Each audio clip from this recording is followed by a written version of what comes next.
जय श्री कृष्णा दोस्तों आज की यह वीडियो बहुत ही महत्वपूर्ण एवं ज्ञानवर्धक है। इस वीडियो को अंतिम तक जरूर देखें। जय श्री कृष्णा दोस्तों, आपका हमारे YouTube चैनल वेद पत्रिका में बहुत बहुत स्वागत है। मित्रों, एक नगर में भूख, प्यास, नींद और आशा नाम की 4 बहनें रहती थीं। वह सब एक से बढ़कर एक सुंदर थीं। एक बार उन चारों में लड़ाई हो गई। भूख कहती है मैं बड़ी हूँ, प्यास कहती है मैं बड़ी हूँ, और नींद कहती है कि मैं बड़ी हूँ, और आशा कहती है कि मैं बड़ी हूँ। चारों इस विवाद को लेकर राजा के पास पहुँचे। एक ने कहा मैं बड़ी हूँ, तो दूसरे ने कहा मैं बड़ी हूँ, तीसरे ने कहा मैं बड़ी हूँ, और इसी प्रकार चौथे ने भी कहा कि मैं बड़ी हूँ। राजा ने यह बात को सुनकर सबसे पहले भूख से कहा कि भूख, तुम बताओ कि तुम कैसे बड़ी हो। तो भूख ने कहा मैं इसलिए बड़ी हूँ क्योंकि मेरे ही कारण घर में चूल्हे जलते हैं, अच्छे अच्छे पकवान बनते हैं, और जब थाली सजा कर दी जाती है तब मैं खाती हूँ, इसलिए मैं सबसे बड़ी हूँ। तब राजा ने यह बात सुनकर अपने मंत्री को यह आदेश दिया कि जाओ पूरे राज्य में कोने कोने तक यह घोषणा कर दो कि आज से कहीं खाना नहीं बनेगा। फिर देखते हैं जब भूख को भूख लगेगी तब देखते हैं वह क्या करती है। मित्रों, पूरा दिन बीत गया। जब सुबह हुई तो भूख को भूख लगने लगी, तो वह इधर उधर भोजन की तलाश करने लगी। जब उसे कुछ नहीं मिला तो वह घर में पड़ी बासी रोटियों को ही खाने लगी। प्यास यह सब देख रही थी।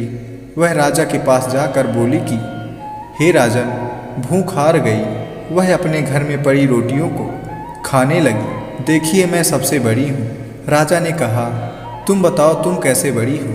प्यास ने कहा मैं बड़ी हूँ क्योंकि लोग मेरे ही कारण कुएं खुदवाते हैं, तालाब बनवाते हैं, और जब किसी पात्र में पानी भर देते हैं तब मुझे प्यास लगती है, तब मैं पानी पीती हूँ, इसीलिए मैं बड़ी हूँ। यह बात सुनकर राजा ने अपने सैनिकों को आदेश दिया कि जाओ पूरे राज्य में घोषणा कर दो कि कोई कुएं न खुदवाए, कोई पानी न भरे, तालाबों और कुओं में कड़ा पहरा लगवा दो, कोई भी पानी न भरने पाए।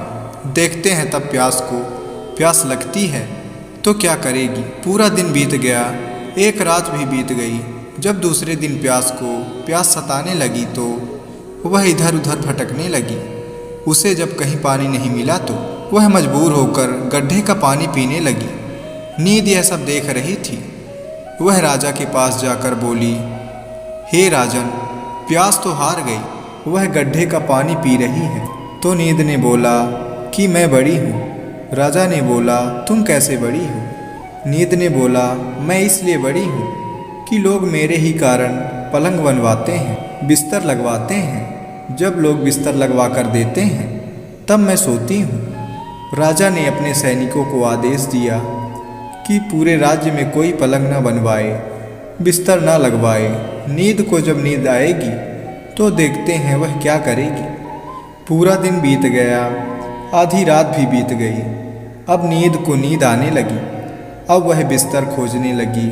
जब उसको बिस्तर नहीं मिला तो वह मजबूर होकर ऊबड़ खाबड़ स्थान पर ही सो गई।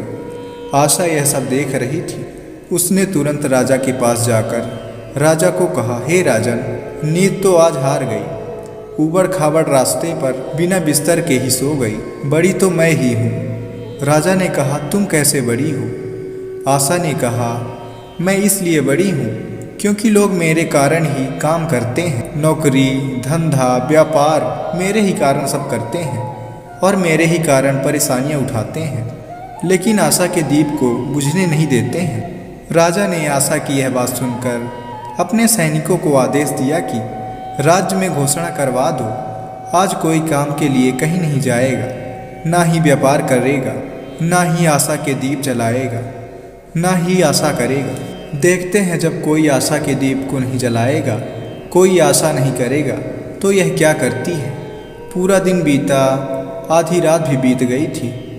जब आशा को आस जगी तो वह इधर उधर भटकने लगी। उसने चारों ओर देखा, चारों ओर सिर्फ सन्नाटा ही सन्नाटा था।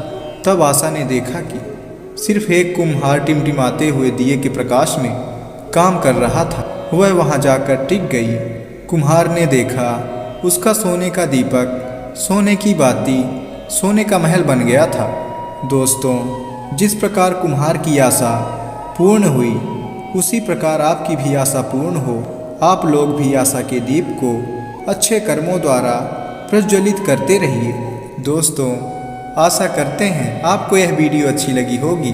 अगर आपको यह वीडियो अच्छी लगी हो तो आप वीडियो को लाइक करके चैनल को सब्सक्राइब कर दीजिए और अंत में जाते जाते कमेंट बॉक्स में लिखना ना भूलिएगा।